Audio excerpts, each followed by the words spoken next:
in my view, they are Satanists and they have infiltrated our faiths. And we have to come together to recognize this. Okay. So Candace Owens, have you heard about her? Have you heard her name? She claims to be a conservative commentator, but she's far from being conservative and far from actually commenting on the truth. She keeps crossing the line, especially when it comes to Israel. I don't know why she's so obsessed, but I decided to compile some of her greatest moments, right? And watch together with you, and let's see how it goes, how we go from there. Can go south, can go north. We can be happy, we can be crazy. Let's do it together. So without further ado, you know how Hananya Reacts works. So let's begin with This issue, by the way, that I have with Israel in talking about them being above reproach is the fact that they are supplying the arms to murder Christians. Okay. In Armenia, the oldest Christian country in the world, and yet nobody talks about that. For whatever reason, it seems to be the circumstance that when Jewish people die in Israel, it's wall-to-wall coverage. But when Christians die all over the world, nobody talks about it. Everyone... Wait. She talks a lot.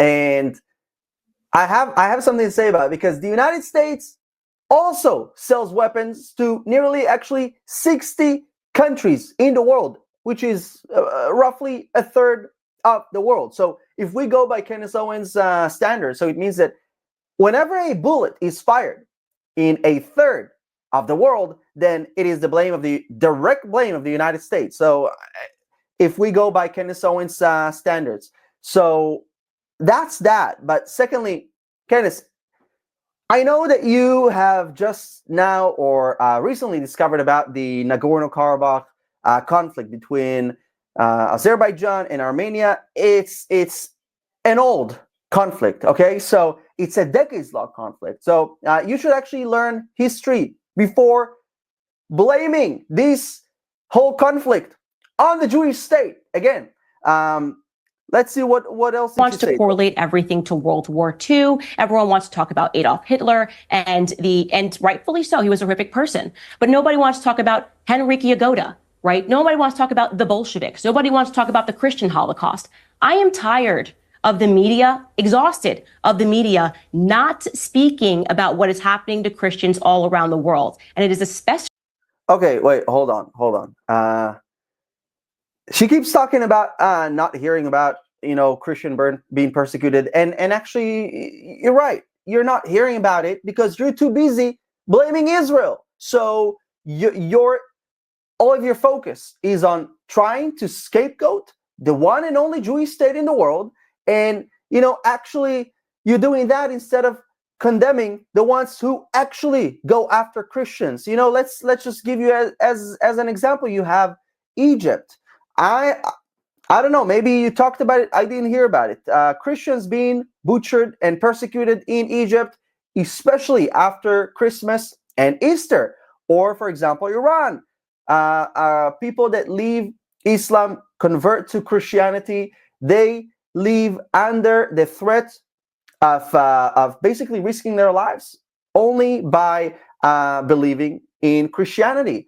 I don't know if you were talking about it. Or, for example, China, the whole underground church, risking their lives only because of their faith in Jesus. So, I mean, also, if you want to go further, there is also Iraq and Syria. The Islamic State wiped out entire Syrian and Iraqi villages, Christian villages.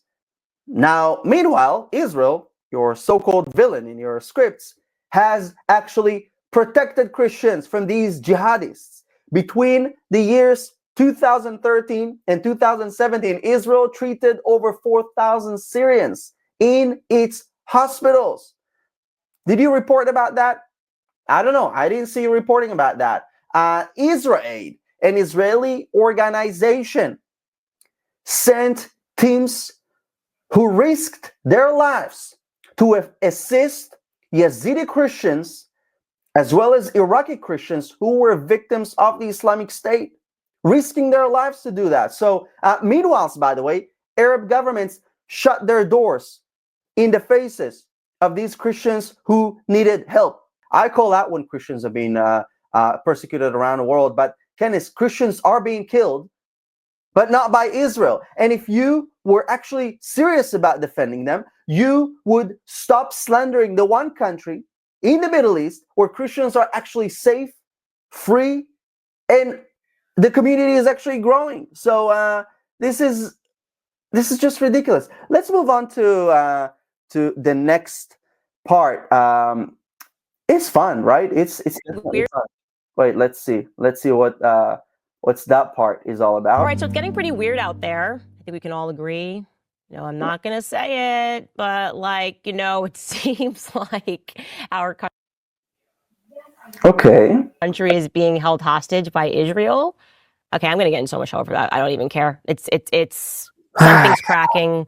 It's catalyzing. The conversation is moving because we are seeing people that are having their entire livelihoods destroyed for critiquing a foreign nation. That is an absurdity. All right, so first of all, okay, you're done talking?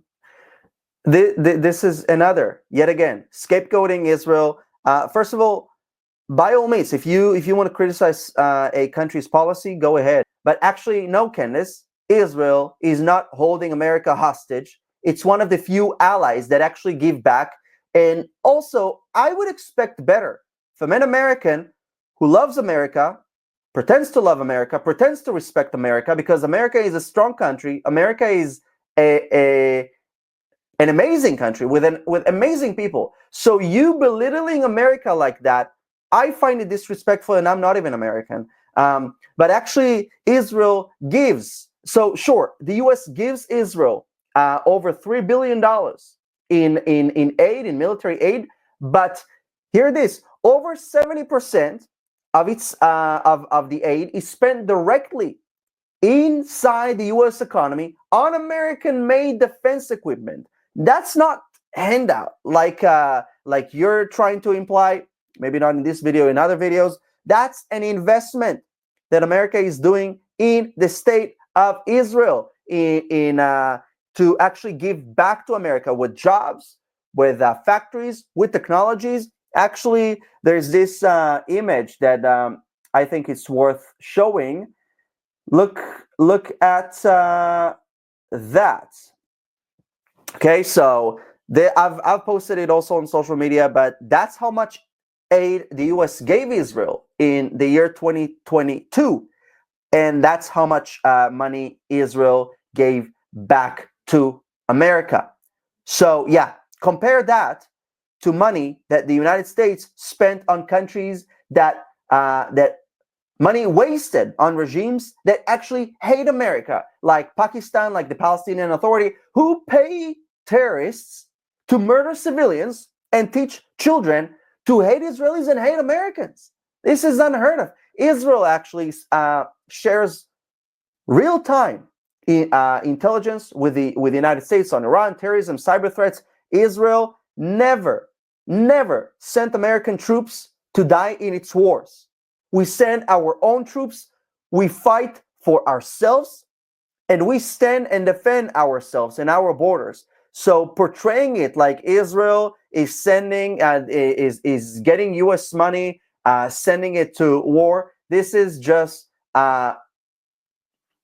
This is just wrong. Listen, Israel is not a burden. It's the only stable country in the Middle East, the only country that shares American values of freedom, faith, innovation, and strength. So you want to talk about who is really holding America hostage? Let's talk about the Iranian lobby, the Qatari-funded propaganda machines, or the whole Chinese TikTok that is pushed on the next generation of Americans. How about focusing your energy on things that actually pose a threat to the future of America? Because Israel is not a threat. Israel is a blessing. Guys, whew. By the way, thanks for reminding me. If you want to continue and supporting Israel and supporting America, supporting our amazing alliance, then there are a lot of people that hate our countries. If you want to stand against this hate, then I encourage you to visit the Israel store. You can get watches like, I don't know if it focuses, I don't know if the camera will focus, but this is an amazing watch. I call it a Pray for Peace watch. It has an amazing dove here. Amazing way to support Israel. I encourage you to visit theisraelstore.com. We need our friends today more than ever. I mean, who knows? Maybe Candace one day will also join the family. Let's move on. I was on the Zionist side. Let's not forget this. For years, I worked for Prager University. I worked for Daily Wire, and so I was much more sympathetic to, I would say, the Zionist cause throughout my entire career. But the difference is, and I think we spoke about this on my podcast, generationally, with the access of social media, being able to see these things every day versus the person who, as you described it, as you are still, because you're kind of a combo, who hears the thud of the newspaper and reads the newspaper and believes that, or, you know, this kind of becomes or colors their worldview, is very different. Social media completely transformed my perspective on what's happening in Israel and Palestine.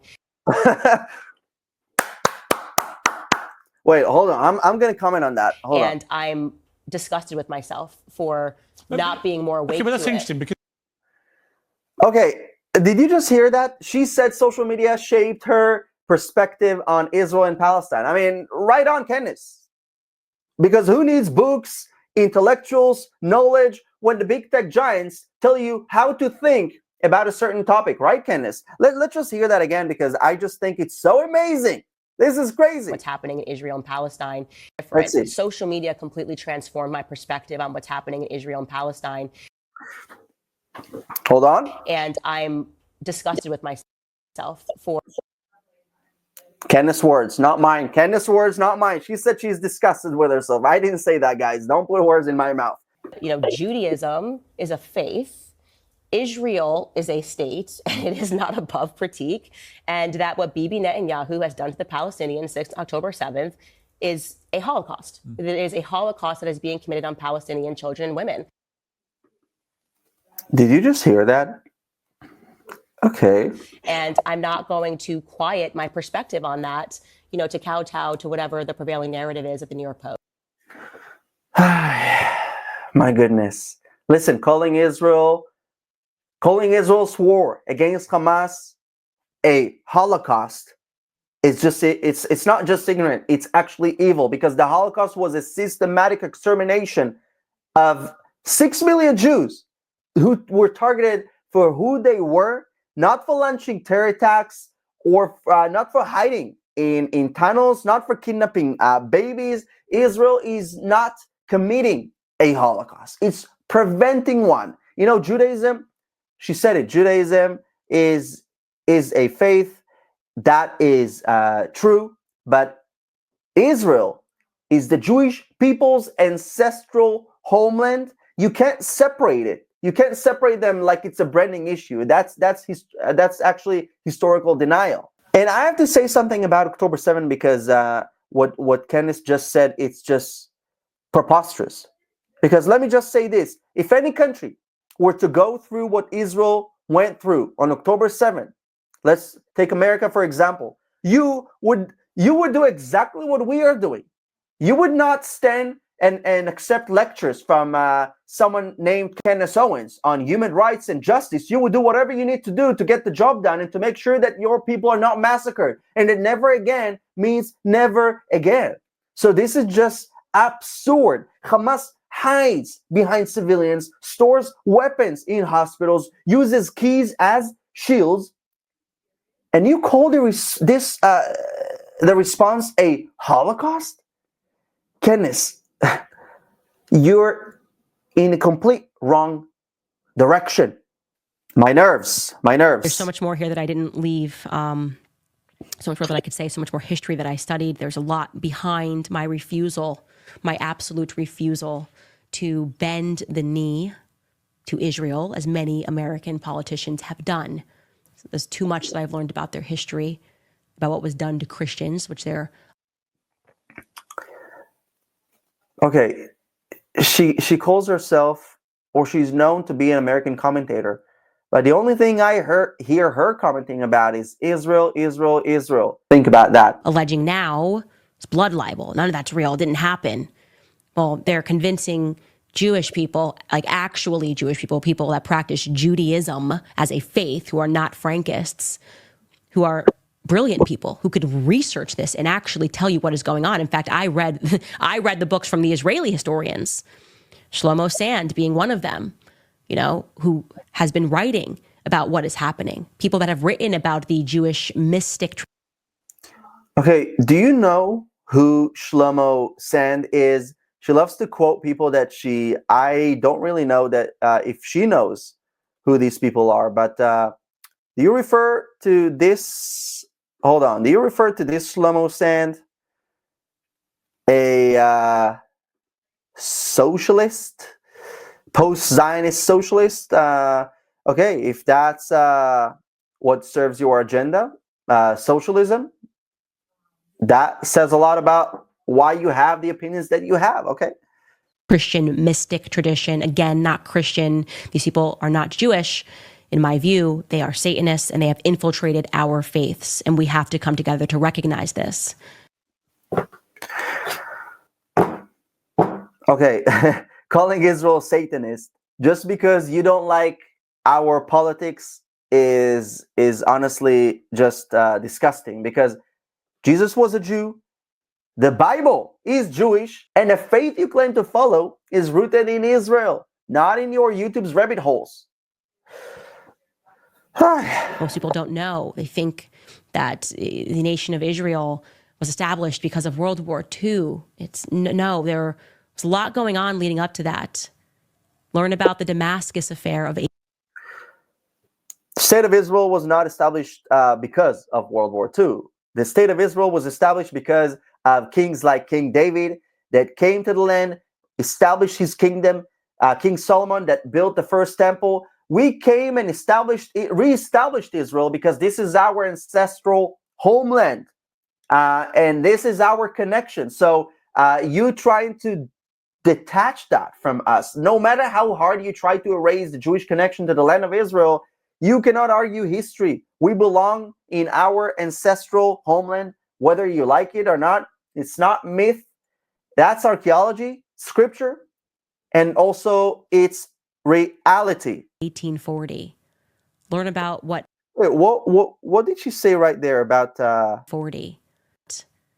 Learn about the Damascus affair of 1840.